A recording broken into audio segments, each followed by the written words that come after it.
ভাগবত কেন শ্রেষ্ঠ?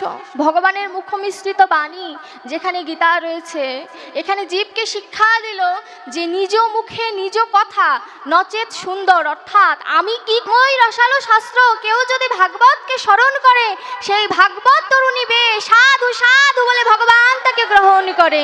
হরি বল।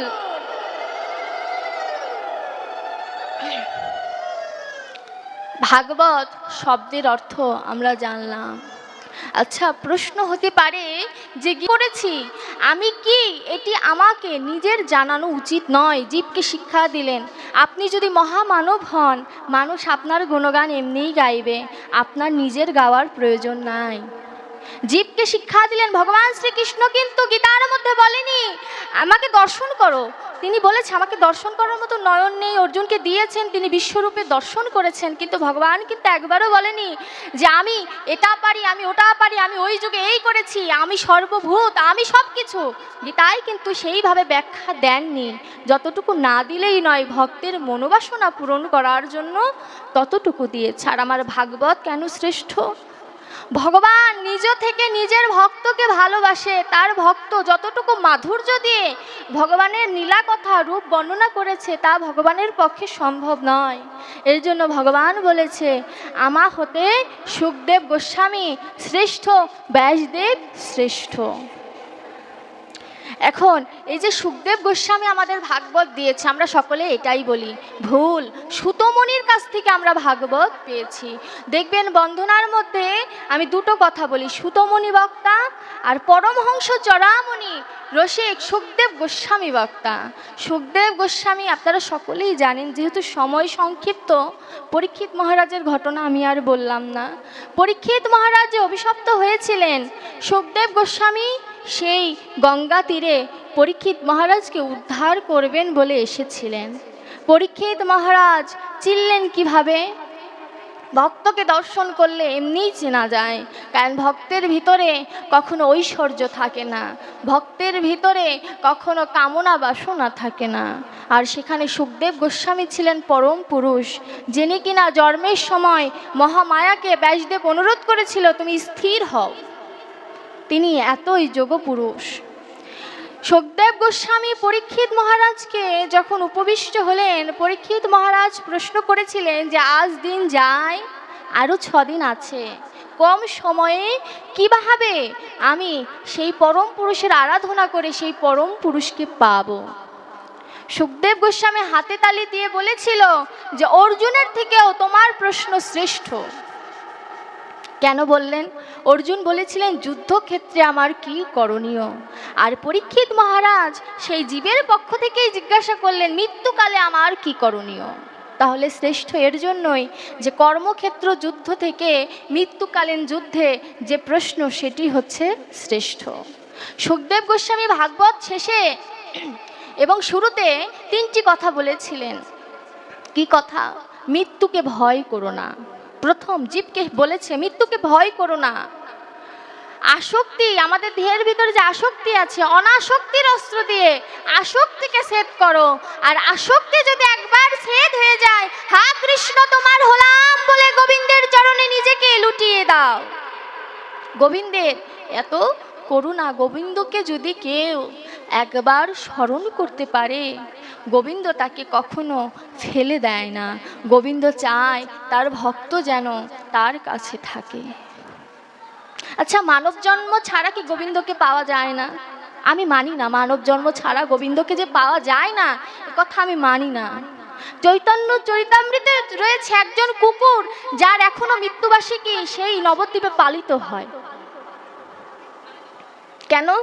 একজন মানুষ মারা গেলে বছরান্তি যেটাকে বলে, একবার দুবার, এর বেশি কেউ করে না। একটা কুকুরের মৃত্যুবার্ষিকী কেন প্রতি বছর মহৎ উৎসব দেওয়ার কোনো প্রয়োজন আছে? অবশ্যই কুকুরের মধ্যে কোনো বিশেষত্ব আছে, নাহলে করবে কেন? আমার মতো মানুষ মরে গেলে তো কেউ মনে রাখবে না। সেই নবদ্বীপে কুকুর মরে গেছে, সেই কুকুরের কথা আমি কেন বাংলাদেশে এখানে বলছি? অবশ্যই তার মধ্যে কোনো বিশেষত্ব আছে। নবদ্বীপের সেন শিবানন্দ, নবদ্বীপের সেন শিবানন্দ ছিলেন ভগবানের ভক্ত।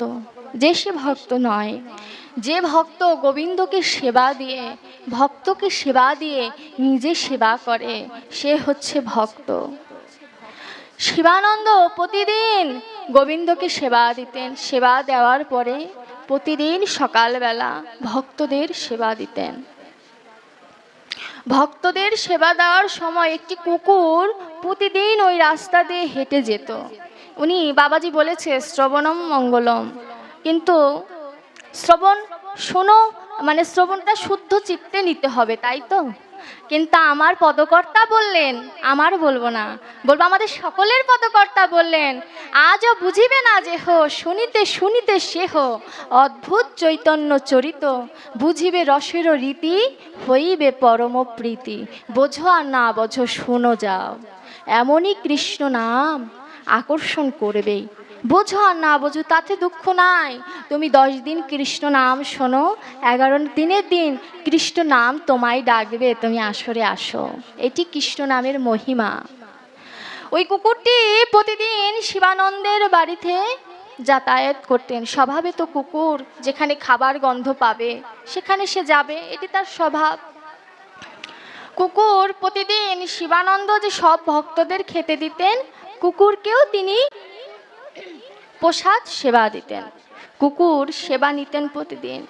সেবা নিতে নিতে দেখা গেল একটি সময় সেই কুকুর আর অন্যের বাড়ি কোনো সেবা নেয় না। কেন? প্রসাদ তাকে কৃপা করেছে। কি প্রসাদ পেলে এই দেহের কৃষ্ণ ভক্তি আসবে? প্রসাদ কি জানতে হবে। তুলসীর পাতা দিলাম, প্রসাদ হয়ে গেল? চোখের জলের যে ফোঁটা, সেই ফোঁটা হৃদয় তুলসী দিয়ে যখন ভোগে নিবেদন করব, তখন সেটি প্রসাদ। এই গাছের বাহ্যিক পাতা, এই দেহের ভিতরে যে মন, সেটিও তুলসীর পাতা। এই তুলসী পাতার সাথে যদি কেউ এই অশ্রু জল যদি ভগবানের প্রসাদে নিতে পারে, ভগবান তখন আসে সেই প্রসাদ সেবা নেওয়ার জন্য। কুকুরটি যখন প্রতিদিন সেবা নিত, এখানে ভক্তেরও কৃপা, ভক্ত কৃপায় যে ভক্ত সঙ্গ করলে যে একটি মহৎ গুণ ভক্তের পরশে লোহাও সোনা হয়ে যায়। কুকুর প্রতিদিন সেবা নিতে নিতে একটি সময় দেখা গেল সে কুকুর অন্য কোনো বাড়ির খাবার খায় না, প্রসাদ কৃপা করেছে। শিবানন্দ খেয়াল করলো যে কুকুরটি প্রতিদিন আসে এবং প্রসাদ সেবা নেয়।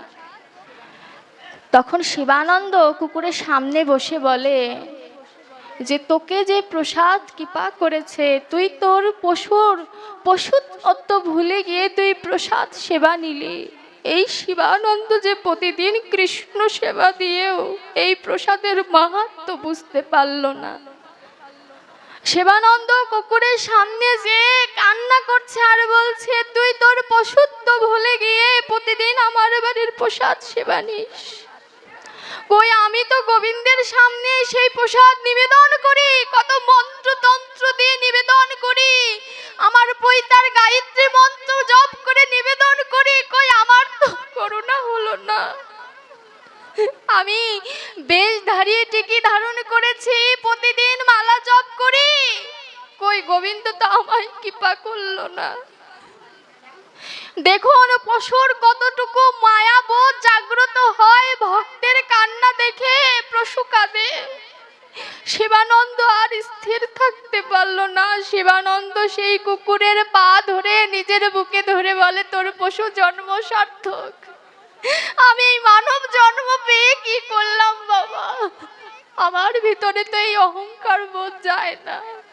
আমি তো ভক্তের চরণ ধুলি মাথায় নিয়ে বলতে পারি না, ভক্ত আমায় কৃপা করো। শিবানন্দ কুকুরের পা ধরে কান্না করছে। এমন সময় কুকুরটিও শিবানন্দকে জড়িয়ে ধরেছে। শিবানন্দ কুকুরকে বলল, আমি যতদিন বেঁচে আছি তুই আমায় ছেড়ে যাস না। ইহ জগতের সকলেই তো আমায় ছেড়ে চলে যাবে, তুই আমায় ছেড়ে চলে যাস না। কত লোককে সেবা দেই, তোর মতো ভক্ত সঙ্গ যদি আমি না পাই তাতেও দুঃখ নাই। পারে যখন যাবি আমি জানি, তুই কুকুর কোলে জন্ম নিয়েছিস, তাতে কি? তুই আমার আগে চলে যাবি। তোর কাছে অনুরোধ, সেদিন আমার হয়ে গোবিন্দের কাছে একটু প্রার্থনা করিস। আমি মানব কুলে নয়, আমি ওই কুকুর কুলে জন্ম নিয়েও যেন বৈষ্ণবের দুয়ারে দুয়ারে যে একটু প্রসাদ সেবা করতে পারি, এই মানব জন্ম আমি চাই না। যে পশু জন্ম পেলে গোবিন্দের প্রসাদ পাওয়া যায়, সেই পশু জন্ম ভালো, মানব জন্মের কোনো প্রয়োজন নাই। মানুষ হয়ে কি করলাম বলো? শিবানন্দ কান্না করছে। এমন সময় একাদশী তিথি আসলো। দেখুন কৃষ্ণ নামের কি মহিমা। কুকুরও একাদশীর দিন, বাস্তব এটি কিন্তু বানানো কথা না, চৈতন্য চরিতামৃতের কথা। কুকুর একাদশীর দিন অন্ন সেবা নেয়নি। শিবানন্দ চিন্তা করেছে যত কুকুর জাতি ফল খাবে না, ওর জন্য আলাদা করে কিছু রান্না করে ওকে দেই। কুকুরের সামনে অন্ন যখন দিল, কুকুরটা সেবা নিল না। আর আমি নরপিশাচ, একাদশীর দিন অন্ন সেবা নিই। ধিক্কার জানাই এই দেহকে, ধিক্কার জানাই। একাদশীর দিন আমি অন্ন সেবা নেই, আর সে যুগে একজন কুকুর কৃষ্ণ নামের প্রেমে ডুবে গেল আর একাদশীর দিন অন্ন সেবা নিল না। শিবানন্দ বুঝতে পারলো, কুকুরকে বলছে একাদশী বলে তুই সেবা নিবি না। কুকুর সেদিন অনাহারে গেল, ফল তো আর কুকুর খায় না। ভাবক ভাব দৃষ্টিতে দেখলেন, কুকুর মনে মনে বলছে প্রভু, শিবানন্দের মতো ভক্ত যেন আমি জন্মে জন্মে পাই। আমি পশুকুলে জন্ম নিয়েছি, তাতে কোনো দুঃখ নাই। শিবানন্দের মতো ভক্ত যেন জন্মে জন্মে পাই। আর এদিকে শিবানন্দ বলছে প্রভু, আমি মানব কুলে জন্ম চাই না, আমি যেন কুকুর কুলে জন্ম হলেও আমার দুঃখ নেই, কিন্তু এই কুকুরের মতো ভক্ত যেন আমি পাই। ভক্ত কাকে বলে শিখে নিন। ভক্ত কখনো নিজেকে বলে না আমি ভক্ত। টিনের চেয়েও নিচু হয় ভক্তের মাথা। ভগবান বলেছে তুমি টিনের চেয়েও নিচু হও, তবে তুমি বৈষ্ণব। বৈষ্ণবের 26টি গুণ। শুধু নিরামিষভোজী হলে হয় না বাবা, আর সবগুলো গুণ অর্জন করতে হয়। একজন পূর্ণ বৈষ্ণবের অঙ্গ স্পর্শ যদি কেউ পায়, ভগবান তাকে বৈকুণ্ঠে নিয়ে যায়। শিবানন্দ কুকুরকে এভাবে সেবা দিতে লাগলেন। এমন করতে করতে একদিন সবাই পুরী যাওয়ার চিন্তা ভাবনা করলেন।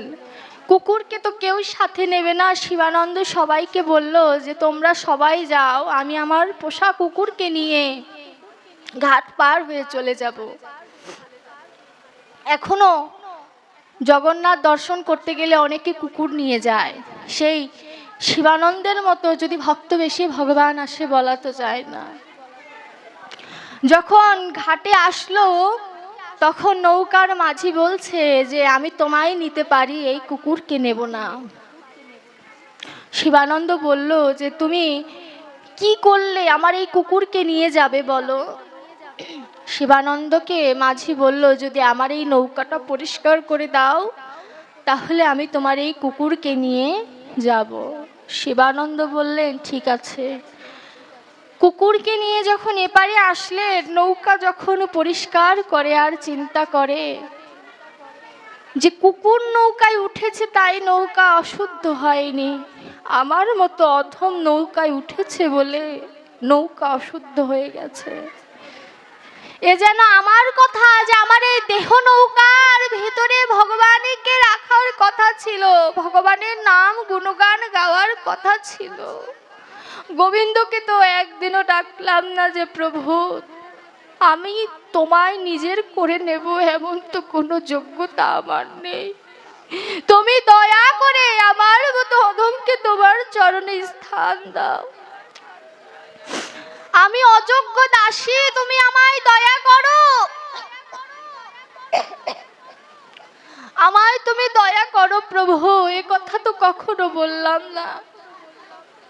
এই দেহের ভিতরে কামনা, বাসনা, লোভ, লালসা কত কিছু বাসা বেঁধেছে। গোবিন্দকে তো কখনো বলতে পারি না গোবিন্দ আমার কিছু চাই না, শুধু তুমি আমার থেকো। এ কথা তো গোবিন্দকে কখনো বলি না। গোবিন্দকে শুধু কত চাওয়া, কত পাওয়া, যশং দেহি, ধনং দেহি, বিদ্যাং দেহি, শুধু দেহি আর দেহি। কখনো বলি না প্রভু তুমি ভালো আছো। যদি প্রশ্ন করতাম আমার প্রভু বোধহয় এই বিগ্রহ থেকে সচল হয়ে বলতো, এই জগতে একজন মাকে প্রশ্ন করে দেখো যে সন্তান হারানোর বেদনা কতটুকু। সে 10 মাস গর্ভে ধারণ করেছে, আর তুমি তো আমার হতে সৃষ্ট। আমার কতটা কষ্ট লাগছে, তুমি আমায় ভুলে গেছো। ভগবানকে ভুলে গিয়ে এই মায়ার হাটে দৌড়াদৌড়ি করছি। ভগবানের কথা মনে নেই, কিন্তু ভগবান কিন্তু আমাদের কথা মনে রেখেছেন। ভগবান বললেন যে সন্তান ভুল করতেই পারে, কিন্তু পরম পিতা কখনো তাদের ভুলতে পারে না। শিবানন্দ যখন নৌকা পরিষ্কার করছে, কুকুর ভাবলো যে আমার মালিকের অনেক কষ্ট হচ্ছে, আমি হেঁটে হেঁটেই চলে যাব পুরী ধামে। কুকুর চলে গেল, আর মাঝি বলছে দেখো স্বভাব লেগেছে, চলে গেছে, কুকুর আর নেই। শিবানন্দ অভিমান করলেন যে যার জন্য আমি এত কষ্ট করলাম সে চলে গেল। এটি ছিল জীব শিক্ষা। শিবানন্দ ভক্তের জন্য আক্ষেপ করেছে, আর জীবকে শিক্ষা দিলেন কি, এই ইহ জগতে তুমি যাকে নিজের চেয়ে বেশি ভালোবাসবে, মনে রেখো আজ না হোক কাল সে তোমাকে ফাঁকি দিয়ে চলে যাবে। এটি ধরা ধামের নিয়ম। সেটি পৃথিবী থেকে হোক আর তোমাকে বিশ্বাসঘাতকতা করে হোক। শিবানন্দ যখন কষ্ট পাচ্ছেন কাঁদতে কাঁদতে পুরী ধামে গেলেন, আর এদিকে কুকুর তো তার আগে পৌঁছে গিয়েছে, তিনি মহাপ্রভুর দর্শন পেয়েছে। মহাপ্রভুর পাশে যেয়ে কান্না করছে। দেখুন ভক্ত সঙ্গে কুকুর মহাপ্রভুকে চিনতে পারলেন, কোনোদিন তো দেখেনি, চিনল কেমন করে? প্রশ্ন আসতে পারে না, চিনল কি করে? সে তো দেখেনি কখনো মহাপ্রভুকে। ভাবক বললেন দেখেনি, কে বলেছে? ওই যে নাম শুনেছে, নামের মধ্যে যে মহাপ্রভু হা কৃষ্ণ বলে কেঁদেছে, ওই কুকুর তো সে ধ্বনি হৃদয় মাঝে উপলব্ধি করেছে। মহাপ্রভুর কাছে যখন ওই কুকুরটি বসে আছে, মহাপ্রভু কুকুরকে বলছে একবার কৃষ্ণ কহ।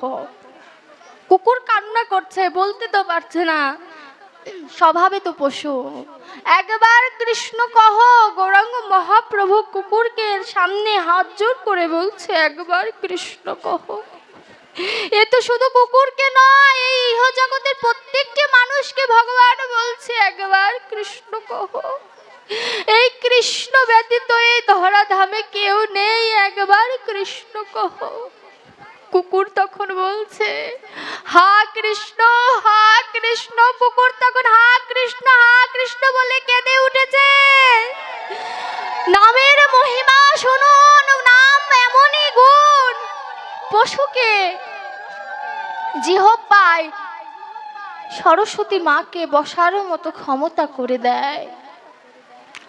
ভগবান যখন ওই কৃষ্ণ নাম ওই পশুর মুখে দিয়ে দিলেন, তখন ওই পশু কৃষ্ণ কৃষ্ণ বলতে বলতে এই দেহে থেকে তার প্রাণ চলে গেল।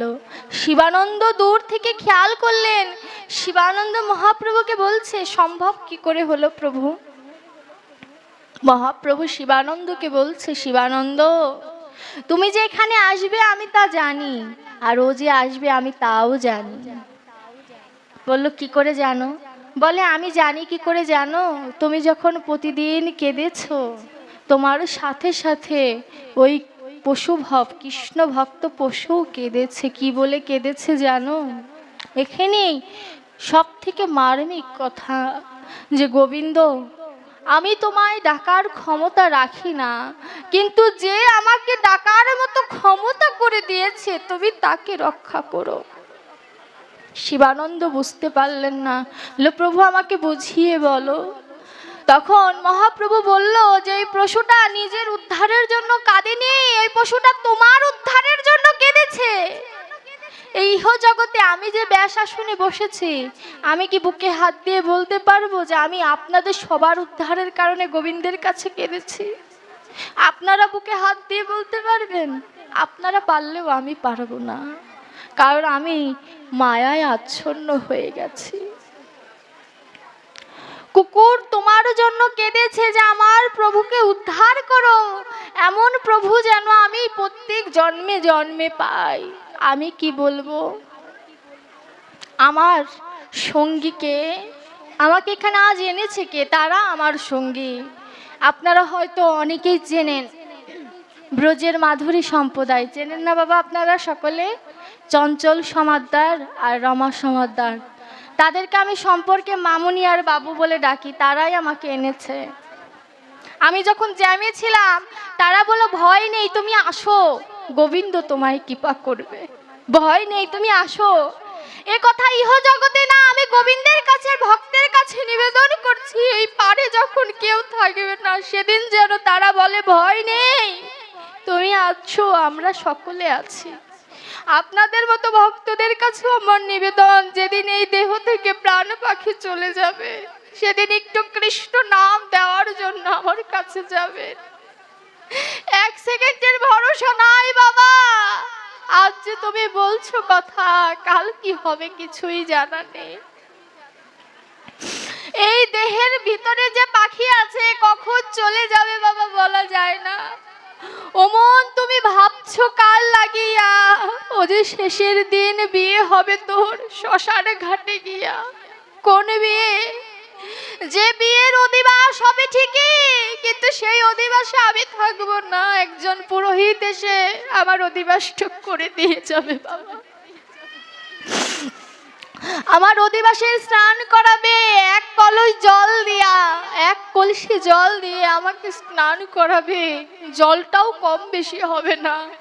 আমার দেহটা বড়, আর একটু জল দিয়ে এইটুকু দয়াও কেউ করবে না। এক কলসি জলই দেবে বাবা। জল দিতেও তখন চিন্তা করবে শাস্ত্রে বাধা আছে, কিন্তু যখন আমি বেঁচে ছিলাম বাবা, তখন তো কেউ বলেনি যে তুমি সংসারের পাশাপাশি কৃষ্ণ নাম করো। কিন্তু যখন মরে যাবে তখন শাস্ত্র জ্ঞান বাধা দেবে যে এক কলসির বেশি জল দেওয়া যাবে না, পাপ হয়ে যাবে। ওরে মন, শেষের দিন বিয়ে হবে তোর শ্মশানে ঘাটে গিয়া। অধিবাসের বাঁশ কাটবে, সেই কাঁচা বাঁশ, 4টি বাঁশ দেয় না? কেন দেয়? এই যে ধর্ম, অর্থ, মোক্ষ, কাম, এই যে দেহটা, এই দেহটা পঞ্চভূতের সাথে লীন হয়ে যাবে। যখন ওই কলসি নিয়ে আপনার সন্তান যখন আপনার চারপাশ দিয়ে ঘুরবে, দেখবেন একটি কুড়াল দিয়ে পেছন থেকে আঘাত করা হয়। কেন সামনে থেকে করতে পারে না? ওটি জীবকে শিক্ষা দেয়, মৃত্যু তোমার পেছন থেকেই আসবে, অর্থাৎ তোমাকে জানিয়ে আসবে না। ওই যে হরিবোল হরিবোল বলতে বলতে নিয়ে যায়, মৃতদেহ তো শোনে না। ওই 4 জন যে নিয়ে যায় তাদেরকে বলে হরিবোল, দেহে থাকতে বল হরিবোল হরিবোল। এই দেহে যতদিন ভজন হবে না ততদিন আসতে হবে। এই জন্মই শেষ জন্ম হতে পারে। 4 লক্ষ বার তো মানব জন্ম, ভীম, সাঁওতাল, ন্যাংরা, কানা, খোড়া, অনেক জন্ম, তাই না? আমি যদি কিছুটা কৃষ্ণ নাম করি, যদি ভক্ত সঙ্গ করি, আমার মুখ্য লাভ না হলেও গোবিন্দের কাছে হাত জোর করে বলতে পারবো যে হে প্রভু, আরেকটা সুযোগ দাও আমায়। আমি এবার একটু পৃথিবীতে যাই, তোমার কৃষ্ণ নাম করব, কথা দিচ্ছি, আমাকে আরেকটা সুযোগ দাও। এটি বলার সুযোগ পাবো। যদি কিছুই না করি বাবা, তখন কি বলার সুযোগ থাকবে? এই যে আমার সাধু বাবাজি গলায় তুলসীর মালা, তিলক এই যে ধারণ করেছে, আমাদের প্রত্যেকের ধারণ করার কথা ছিল। কজন মাতাজিরা ধারণ করেছে আমি জানি না, কিন্তু এই তুলসীর মালা ধারণ কেন করেছি জানো? একটি প্রসাদ কখন প্রসাদ হয়? যখন তুলসীর পাতা দেওয়া হয়। আমার এই দেহটা তখনই প্রসাদে পরিণত হবে যখন তুলসীর মালাটা আমি গলায় দিয়ে হা কৃষ্ণ বলে যখন গোবিন্দের নাম স্মরণ করব।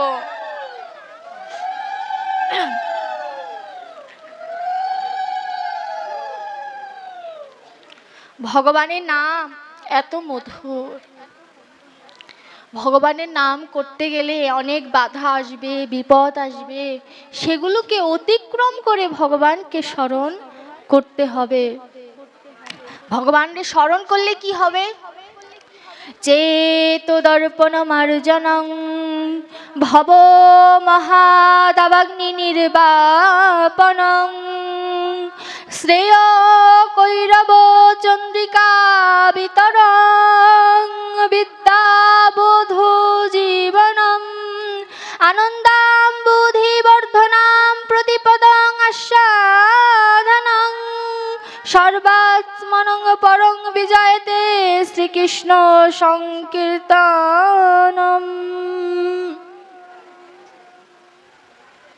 চেতো দর্পণ, দর্পণ অর্থ আয়না।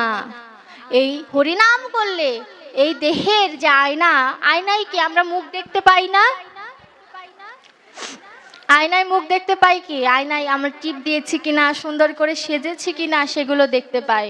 তদ্রূপ এই দেহের আয়নার ভিতরে কি দর্শন করতে হবে? ভগবানকে দর্শন করতে হবে। সুতরাং আয়নাটাকে স্বচ্ছ থাকতে হবে। তাই চেত দর্পণ মার্জনং, আয়নাটা পরিষ্কার হবে। কি হবে?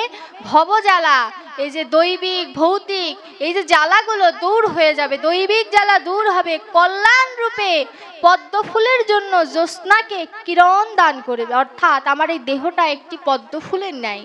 কিরণ দান করবে কে? ভগবান। কোন কিরণ? জ্ঞানের কিরণ। কোন কিরণ? সেই রাসের কিরণ। কোন কিরণ? ভক্তের মাঝে ভক্তি নামের কিরণ। জ্ঞান বধূ জীবন, অর্থাৎ বধূ অর্থ এক, বধূ অর্থ যে নতুন বিয়ে হয়েছে সে, আর এক বধূ অর্থ ভগবান শ্রীকৃষ্ণ। বধূ জীবনম, অর্থাৎ সেই বধূ পরম গোবিন্দ আমার জীবন হবে। আর কি হবে? আনন্দ সাগরের বৃদ্ধি হবে। আনন্দ সাগর কোন আনন্দ সাগর? এই যে আমরা ভবজ্বালায় যে জ্বলছি, এই জ্বালা দূর হয়ে যাবে, আনন্দ বৃদ্ধি হবে। আর কি হবে? পরম অমৃত আস্বাদন করতে পারবো। এই দেহের ভিতরে যে রাস চলমান, সেই রাসের যে পরম রস, সেটি আস্বাদন করতে পারবো। আর আত্মার স্নান হবে। যখন আমি আস্বাদন করব, তখন তো আমার জীবাত্মার আস্বাদন হবে, তাই না? রাস, রাসের আকার কেটে দিলে হয় রস। এই রসকে যে জীব ধারণ করতে পারে, সে হয় রাসের সেই রাধা রানী স্বরূপিণী। রাধা আবার ভাবতে যেও না নিজেকে, নিজেকে রাধার অনুসরণ করো, তাকে অনুসরণ করো। রাধা নিজেকে ভাবা অপরাধ। নিম্নগামী যে যায় তার নাম ধারা, ঊর্ধ্বগামী যে হয় তার নাম রাধা। এর চেয়ে বেশি ভাগবত আসলে ভাঙা যায় না। সুতরাং নিম্নগামী হওয়া যাবে না। এই নাভিকুণ্ডলের উপরমুখী উঠতে হবে, নিচের দিকে যাওয়া যাবে না। ভগবানকে পেতে গেলে ত্যাগ করতে হবে। কতটুকু ত্যাগ করলে ভগবানকে পাওয়া যাবে? যতটুকু ত্যাগ ভিতরে থাকলে ইহ জগতের কিছুই আমার নয়, এতটুকু ত্যাগ। আপনি বলতে পারেন এটুকুকে এতটুকু ত্যাগ বলছি, তাও তো ভগবান বলেছে কলিযুগে সন্ন্যাস নিষেধ। তিনি সন্ন্যাসী হয়ে কলিযুগকে বলেছে সন্ন্যাস নিষেধ। কেন বলেছেন? কারণ কলিজীবের পক্ষে এত কঠিন ভজন করা সম্ভব নয়। এর জন্য কলিযুগে সহজ কি করে দিলেন? শ্রবণ। তোমরা শ্রবণ করো। সেই সত্য যুগের মতো তোমাদের তপস্যা করার মতো বয়স নেই, ত্রেতা যুগের মতো তোমার যজ্ঞ করার বয়সও তোমার নেই। দাপর যুগে ছিল সেবা। সব যুগে কিন্তু মূল একটি একটি করে কাজ ছিল। দাপর যুগে ছিল সেবা। সেবা দেওয়ার মতো মন মানসিকতাও তোমার নেই। সুতরাং এগুলো তোমার কিচ্ছু প্রয়োজন নেই। তুমি জপ করো, ভিতরে ভিতরে ভগবানকে ঢাকো, ভক্ত সঙ্গ করো। অনেকে বলতে পারেন ভজন কি বাড়িতে হয় না? ভজন হয় বাড়িতে। মায়েরা যারা চলে যাবেন তারা নিঃশব্দে চলে যাবেন, একটি কথাও বলবেন না।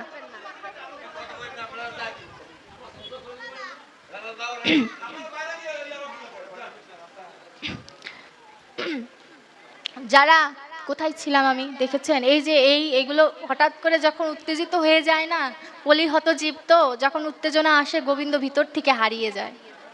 যে জগৎবন্ধু সুন্দর বললেন, মোর মুখে বক্তা তুমি, তুমিই হও শ্রোতা, জিহ্বায় কহাও তোমার বাণী। এই যে যখন উত্তেজিত আসে, যে কলি যখন তাড়না করে, দেখুন ব্যাস আসনে বসে আছি, কলির কতটা প্রভাব আমার ভিতরে উত্তেজনা এনে দিয়ে গোবিন্দকে আমার ভিতর থেকে সরিয়ে দেয়।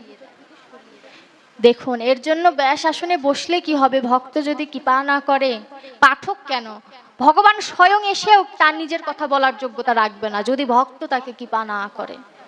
গৌরাঙ্গ মহাপ্রভুকে হরিদাস বলেছিল, যারা তোমার ভজন করে যদি কেউ জ্ঞানে না করে তারা কি তোমার ভক্ত নয়?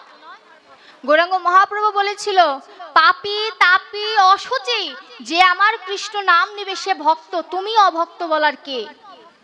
পাপী তাপী অশুচি যে আমার কৃষ্ণ নাম নেবে সেই আমার ভক্ত। ভগবান গৌরা রূপে এসে তিনি এতটা ছাড় দিয়েছেন। তিনি, আচ্ছা আমি বললাম কি গোরা, গোরা শব্দের অর্থ কি? গো শব্দের অর্থ গোবিন্দ, রা শব্দের অর্থ রাধা, দুয়ে মিলে গোরা।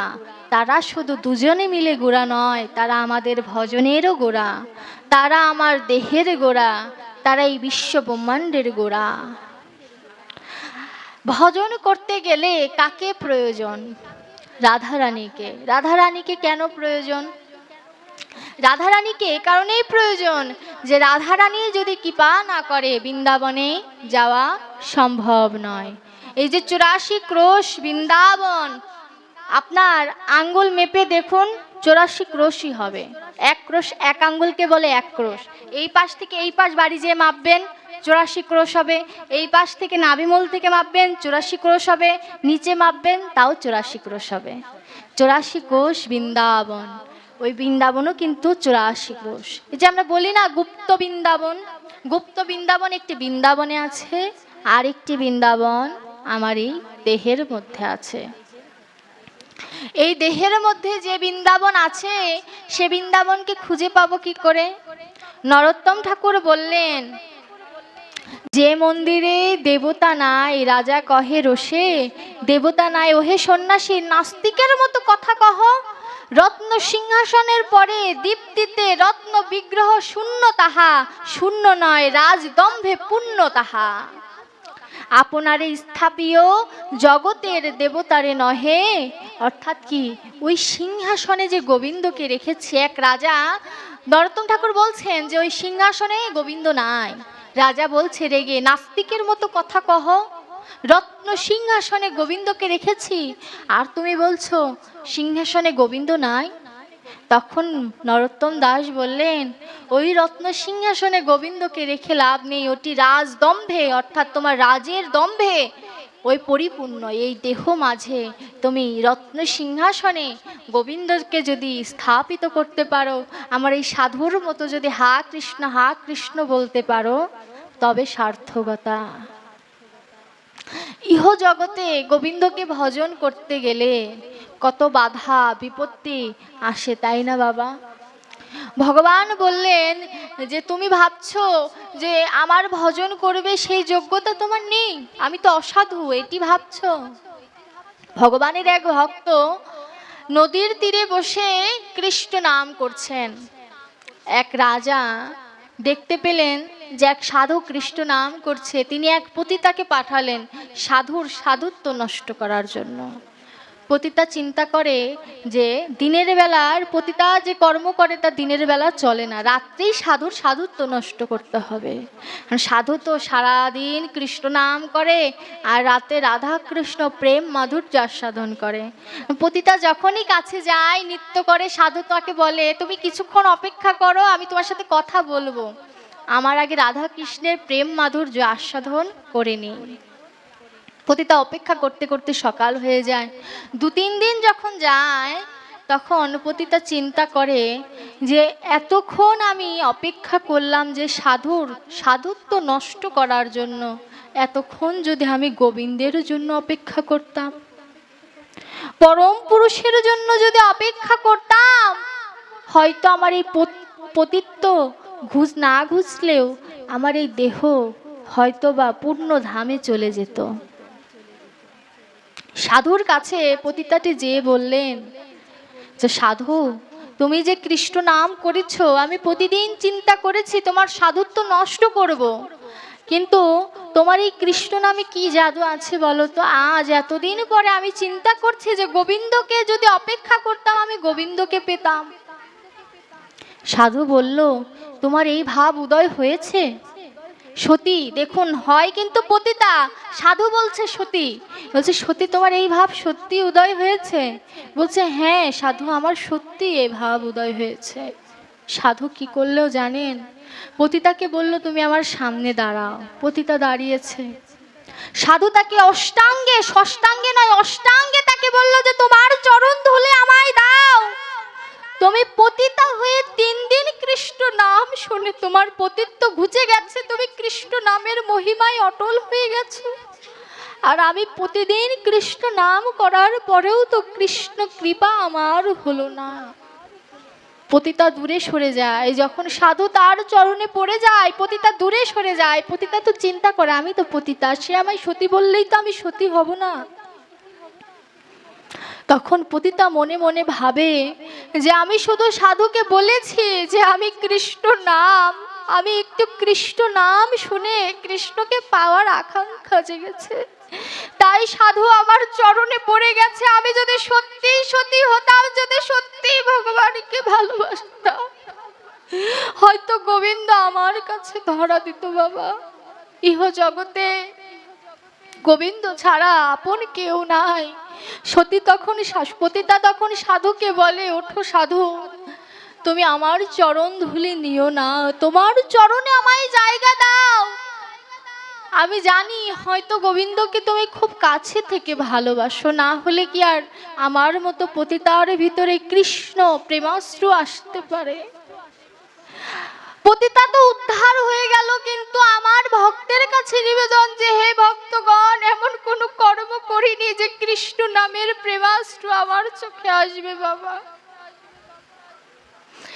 এই ভাগবত আসরে ভাগবতের কত কথা শুনি, কিন্তু সে কথাটা আমার কান দিয়ে আমার হৃদয়ে পৌঁছালো না। গোবিন্দ বলে তো কাঁদতে পারলাম না, একবার তো গোবিন্দের কাছে বলতে পারলাম না, প্রভু তুমি ছাড়া আমার কেউ নেই। ইহ জগতের সবাই ছেড়ে গেলেও গোবিন্দ তুমি আমায় ছেড়ে যেও না। তুমি তো পতিত পাবন প্রভু, খুঁজে দেখো আমার মতো তুমি পতিত কাউকে পাবে না। কেন নিজেকে পতিত বলছি জানো প্রভু? জ্ঞানী যে হয়ে তোমায় ভজে না, তার থেকে অধম আর কেউ নেই। আমি ভাগবত জানি, তুমি আমাকে জানিয়েছো, তাই আমি হয়তো জানি, কিন্তু ভাগবতের কর্ম তো আমি করি না। তুমি আমাকে গীতা জানিয়েছো, কিন্তু আমি গীতার কর্ম তো করি না। তুমি বলেছো অনন্যাস চিন্তাং যেজনা পর্য পাশ হতে তেষাং নিত্যাভিযুক্তানাং যোগক্ষেম বহম্মহম। কেউ তোমাকে যদি ডাকে তুমি তার ভার বহন করো। আমার মতো অধমের ভার বহন করার কথা তোমায় আমি বলবো না, সে যোগ্যতা আমার নেই। কিন্তু তোমার ভক্তের পাদুকা, তোমার ভক্তের চরণ ধুলে যেন আমি এই মাথায় ধারণ করতে পারি। ভগবান, এই আশীর্বাদ তুমি আমায় করো, তোমার চরণ ধুলে যেন আমি মাথায় নিয়ে হা কৃষ্ণ বলে এই দেহের থেকে বিদায় নিতে পারি। এই ফুলের মালা যেমন কালকে মূল্যহীন হয়ে যাবে বাবা, এই দেহের থেকে প্রাণ পাখি বের হয়ে গেলে এই দেহের কোনো মূল্য থাকবে না।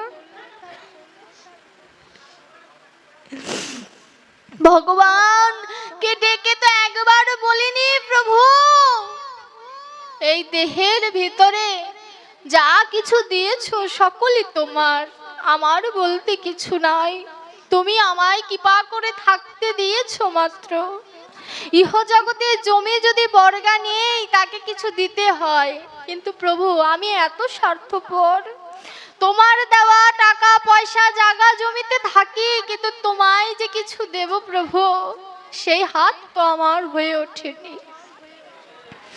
হে গোবিন্দ, হে প্রাণনাথ, দ্রৌপদী যখন বস্ত্রহরণের সময় প্রথম ডেকেছিল, হে মধুরাধিরাজ আমায় রক্ষা করো, তুমি তখন আসনি। যখন তোমাকে বৃন্দাবনের হা কৃষ্ণ বলে ডেকেছিল, তখন তুমি আসনি। যখন দ্রৌপদী দুবাহু তোলে হে প্রাণনাথ বলে ডেকেছিল, তুমি তখন এসেছো। তুমি জিকে শিক্ষা দিয়েছো যে গোবিন্দ আমায় বৃন্দাবনের গোবিন্দ নয়, আমায় সেই ব্রজের কানাই নয়, তোমার প্রাণবন্ধু হিসেবে আমায় ডাকো, আমি দূরে থাকতে পারবো না। ইহ জগতের সকলে আমরা কর্মব্যস্ততার মধ্যে থাকি। ভগবান বললেন তাতে দুঃখ নাই, কর্মব্যস্ততার মধ্যে থেকে মুখে কৃষ্ণ নামটা তুমি বলো। মুখে কৃষ্ণ নাম বলতে যদি না পারো, একবার হলেও গোবিন্দকে দর্শন না যদি করতে পারো, ভিতরে ভিতরে গোবিন্দকে একটু স্মরণ করো। আর তাও যদি না পারো, আমার সেই ভক্তের চরণ ধুলি একবার মাথায় নিও। সব জায়গায় তিনি ভক্তকে উঁচু আসরে রেখেছে। ভগবান তার ভক্তকে এত ভালোবাসে যে তিনি তার এই হৃদয় মাঝে ভক্তকে সর্বদা রাখেন। তিনি লীলা করতে আসলে তিনি তার ভক্তদের ছাড়া কখনো আসেন না। কেন? কারণ তিনি জানেন তার ভক্ত ছাড়া তার লীলা অসম্পূর্ণ। ভগবান এই পৃথিবীতে যদি আমাদের সাথে কখনো কিছু হয়, বুঝবেন এর থেকে জীব শিক্ষা নিতে হবে। যেমন আজ যখন আমি ঢাকায় গাড়ি পাচ্ছিলাম না, ব্যাসাসনে বসে নিজের কথা বলা অপরাধ, আমি ব্যাসাসন থেকে একটু নিচে নেমে বলছি, আজ যখন আমি ঢাকায় গাড়ি পাচ্ছিলাম না, একদম 2 ঘন্টা ঢাকায় বসেছিলাম, ভাঙা এসে আবার 2 ঘন্টা বসেছিলাম, 4 ঘন্টা আমার চলে গেছে। আমি চঞ্চল আঙ্কেল অর্থাৎ বাবুকে ফোন দিয়ে বললাম যে গাড়ি তো পাচ্ছি না, কি করব, বাড়ি চলে যাব। বাবু বলল কি আর করবে, চলে যাও। গোবিন্দকে আমার মা ডেকে বলল যে প্রভু শেষ রক্ষা কি আর হলো না? ওই যে এখনো কাঁদছে। মানে কেন কাঁদছে জানেন?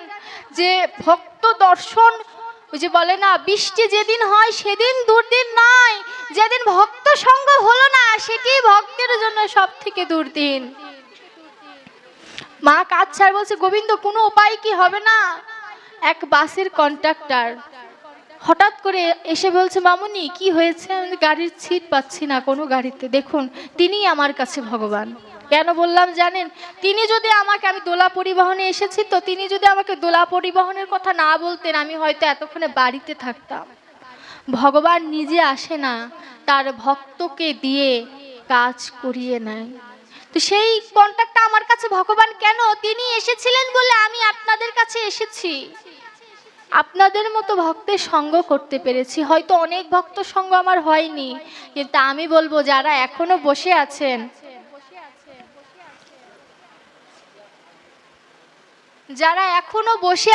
তারাই আমার কাছে প্রকৃত ভক্ত। কেন বলবো? আমি অন্য যারা উঠে গেছে তাদেরকে অভক্ত বলছি না। এই যে বসে থাকা, এটিও কিন্তু একটি অভ্যাস, এটিও গোবিন্দের কৃপা। সবাই কিন্তু নিচে বসতে পারে না, এটি কিন্তু সত্য কথা। সবাই নিচে বসতে পারে না। নিচে বসতে গেলে গোবিন্দের একটি কৃপা প্রয়োজন। যারা বসে থাকতে পারে তারা গোবিন্দের কৃপা পেয়েছে। যারা রাত্রি জাগরণ করতে পারে তারা গোবিন্দের কৃপা পেয়েছে। যারা তুলসীর মালা ধারণ করতে কৃষ্ণ নাম নিতে পারে তারা গোবিন্দের কৃপা পেয়েছে। এর জন্য জীবের অধিকার নেই যে গোবিন্দ আমায় কৃপা করলো না এই কথাটি বলার। কারণ গোবিন্দ যদি কৃপা না করে, আমার মতো অধমের মুখে ভাগবত কথা সম্ভব নয়। ভাগবত কথা অতীব মধুর। আমি কিছুক্ষণের মধ্যে বিশ্রাম দিয়ে দিই, তাই না বাবা? অধিবাসের সময় তো হয়ে গেছে না? আমি কিছুক্ষণের মধ্যে বিশ্রাম দিয়ে দিচ্ছি। আমি জানি না আবার পিরোজপুর কবে আমার আসা হবে, আদেও আমাকে আনবে কিনা আমি জানি না। কারণ এবারও লেট, এর আগের বারও আমি পিরোজপুর এসেছিলাম, সেইবারও মঠবাড়িয়াতে পাঠটা ছিল, সেবারও আমি লেট এসেছি। দুবারই, মানে আমি মাকে বলেছি পিরোজপুরের সাথে আমার শত্রুতা আছে। দুবারই গোবিন্দ আমাকে ঠিক সময়ে, আমি বাড়ির থেকে কিন্তু 8:30টায় রওনা দিয়েছি, এখানে পৌঁছিয়েছি কতক্ষণে চিন্তা করুন। আমি সারাদিন কিন্তু দৌড়াদৌড়ির উপরে আছি। আবার আপনাদের আশীর্বাদে আমি ফিজিওথেরাপি ডাক্তারি লাইনে পড়তেছি। সেখানে আমার একটা ঢাকা বিশ্ববিদ্যালয়ের আন্ডারে, সেখানে আমি গতকালকে সম্ভবত আমার প্রেশারটা লো হয়ে গেছিলো, আমি অসুস্থ হয়ে পড়েছিলাম কালকে, না হলে আগামীকাল মানে গতকালকেই আমি রওনা দিতাম। আমি খুব অসুস্থ হয়ে পড়েছিলাম। তো আমি শেষে একটি কথাই বলবো মায়েদের উদ্দেশ্যে, যেখানে মায়েরা যদিও বেশি নেই তারপরেও বলবো, আমার বয়সী মেয়ে কিন্তু এখানে একজনও নেই। সবার ঘরেই বৌমা মেয়ে আছে। কেন নেই? এই দায়িত্বটা, যেহেতু সময় নেই কিছু বলবো না, আমি দেখতে চাই কালকে থেকে যেহেতু নাম আমার বয়সী মেয়েরা যেন থাকে। এটি দায়িত্ব আপনাদের এবং বাবাদের দায়িত্ব। আমি বলছি না যে সবাইকে ব্যাস আসনে বসতে হবে, কিন্তু সবাইকে ভগবানের কাছে যেতে গেলে ভক্ত আসনে বসতেই হবে। কলিযুগে এই আসনের থেকে ওই আসনটা শ্রেষ্ঠ, অর্থাৎ ব্যাস আসনের থেকে ভক্তের আসন শ্রেষ্ঠ। এর জন্য মায়েদের অনুরোধ করছি, যৌবন বয়সটা শ্রেষ্ঠ বয়স ভগবানের নাম স্মরণ করার জন্য। কারণ এই যৌবন বয়সে যে পিছিয়ে পড়বে সে বৃদ্ধ বয়সে এগোতে পারবে না, কারণ তখন তার শক্তি থাকবে না। এমনিতেই তো রাস্তাটা অনেক বড়, কখন কার আয়ুবেলা ডুবে যায় বলা তো যায় না। 5 বছরের একটি শিশু জলে ডুবে মারা গিয়েছে, নেটে দেখলাম। তার কি বয়স হয়েছিল মারা যাওয়ার? চলে গিয়েছে। আমি এখান থেকে নিচে নামতে পারবো কিনা সেটুকুর গ্যারান্টি নেই। আমরা বলে ফেলি এখন কৃষ্ণ ভজার সময় নয়, বৃদ্ধ বয়সে ভজবে। আমি একটি কথাই বলবো, মহাপ্রভু যখন সন্ন্যাস নিয়েছিলেন, কত বছর বয়সে সন্ন্যাস নিয়েছিলেন? কত বছর? 24। হ্যাঁ, তিনি একদম যুবক বয়সে বিষ্ণুপ্রিয়া মাকে ঘরে রেখে তিনি সন্ন্যাসে চলে গেলেন। ভারতী গোসাইকে যখন বললেন আমায় সন্ন্যাস দেন, ভারতী গোসাই বললেন 50 বছরের আগে সন্ন্যাস দেওয়া যায় না, ঘরে ফিরে যাও। মহাপ্রভু ভারতী গোসাইকে প্রশ্ন করেছিল, 50-এর আগে যদি হয় আমার মরণ, কৃষ্ণ ভজন আমার হবে বা কখন? মহাপ্রভু নিজে বলে, সত্যিই তো 50 বছর বাঁচেনি মহাপ্রভু। তাহলে দেখুন, মহাপ্রভু 48 বছর বেঁচেছিলেন, 50 বছর বাঁচেনি। তাহলে যদি মহাপ্রভু চিন্তা করতেন 50-এর পরে সন্ন্যাস নিব, আমরা কৃষ্ণ নাম পেতাম। এর জন্য ভজন করার যোগ্য বয়স যুবক বয়স। এই গাছটিকে আপনি নাড়াতে চাড়াতে পারবেন, বট গাছকে নাড়াতে পারবেন?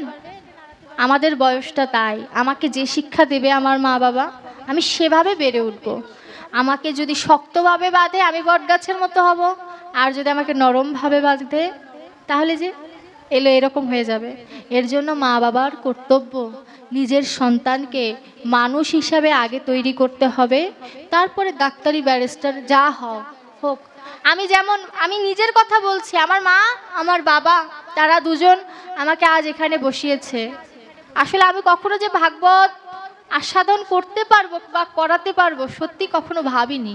আমার জীবনটা খুব মর্মান্তিক ছিল, কোনোদিন যদি আসি সেদিন বলবো। কিন্তু আমার অনুরোধ, ছোট বয়সে আপনার কৃষ্ণ ভজনের পথে যদি এগিয়ে দেন, সে আজ না শুনুক কাল না শুনুক, একটা সময় না একটা সময় ঠিকই শুনবে।